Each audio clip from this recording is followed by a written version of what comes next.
Happy Thanksgiving week, everyone. Thank you so much to Bethesda United Methodist Church for inviting me to share a message tonight. I was thinking how wonderful it is to be asked to preach as the newest member of the clergy over at Bethel across the street. And then my senior, Rabbi Harris, the senior rabbi, got to play this big bell. So I'm not sure who got the better end of that, although I'm very, very honored to speak tonight. Thank you. A scene from the life of this rabbi. A woman nervously approaches me at a gathering, looks around to see if anyone is standing too close, assessing if we have enough privacy for the conversation she wants to initiate. She asks if we can talk, hesitating, deciding at that very moment if she trusts me enough. Rabbi, she finally lets go. Rabbi, I want to share something with you. I don't know how you will react. I don't believe in God. It's hard for me to pray because our liturgy feels like a lie. I just cannot understand how God would let this happen to our world. The pandemic, the violence, the hatred, it's just too much. As I listen to her, signaling with calm eyes over my mask that I am neither shocked nor upset by her words, I recognize the textures of this pain that she is sharing. This is what we call in Hebrew, hester panim, the hiding of God's face. And this hiddenness is a metaphor for the loss of connection and the loss of presence and the loss of hope. We all know, now perhaps more than ever, that the recognition and connection of a face-to-face encounter is incredibly powerful. And so we also know the power of its absence. This woman's experience of God as hidden from her, or even non-existent, is eminently understandable given the state of our world. And there is enormous reason to be hopeful that the miracles we have witnessed this past year since the vaccines will continue to bring healing. And even as the risk of infectious disease remains in the background of our lives long term, we continue to do the work of healing ourselves and of helping others to heal. Psalm 13 leads us on such a path of healing. In the first of 3 sections, the psalmist begins with words that capture the despair of waiting and the pain of separation. In a personal lament, we hear, Ad ana Adonai tishkacheni netzach. How long, O God, will you forget me always? Ad ana tastir et panecha mimeni. How long will you hide your face from me? This is a powerful image of God's hidden face, which echoes other biblical moments. We recall the scene from the book of Exodus, when Moses is not allowed to see God's face. And in Deuteronomy, when God threatens, my anger will flare up against them, and I will abandon them and hide my face from them. How long will you hide your face from me? In our times, the meaning of a hidden face has a new resonance. The hidden face of God is mirrored in our own everyday experience as we feel the effects of continued distance from each other.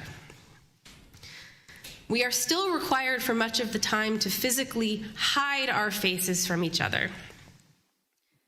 And while wearing a mask is a sacred act of preserving life and health, the metaphorical hester panim, the experience of God's face and God's presence feeling hidden from us, is a symptom of our disconnection from each other and our spiritual isolation.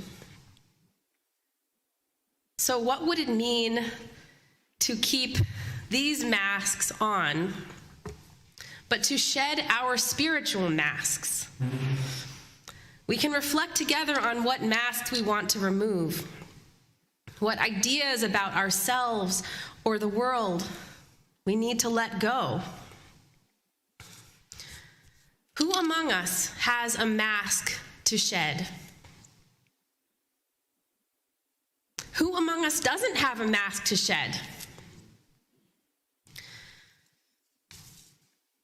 Masks might be around fears or anxieties, shame or anger or resentment, or any other emotion that keeps us hurting and keeps us disconnected from others. Who among us has a mask to shed? I invite us each to think of how we might answer to ourselves. What do we do when we are lost, when we feel disconnected, or when we don't believe anymore what we used to believe? We ask for help. Asking for help is the second of the 3 sections of Psalm 13. The psalmist prays, answer me, Lord my God, light up my eyes, lest I sleep death. Lest my enemies say, I've prevailed over her. Lest my foes exult when I stumble. Answer me, O God, and light up my eyes. Help me to see that even though these have been hard times, we are coming back. If we have been asleep, protecting ourselves and folding inwards and inwards and inwards, we are ready to wake up. Light up my eyes. And finally, in the 3rd section, we are offered another path to healing. Ashira ladonai ki gamal alai. Let me sing to God, for God has been good to me. In only a few verses, this ancient text, which began as a personal lament, is transformed into a psalm of thanksgiving. First, our disconnection, our pain is heard and witnessed. We are given permission to call out, how long will you hide your face from me? Second, we ask for help. Answer me, light up my eyes. And third, we offer gratitude. Let me sing to God, for God has been good to me. We cannot put away our physical masks yet, but we must nonetheless remove our spiritual masks and look for the sacred in each other. We sing to God and we sing to each other, for we are, each of us, created in the image of God.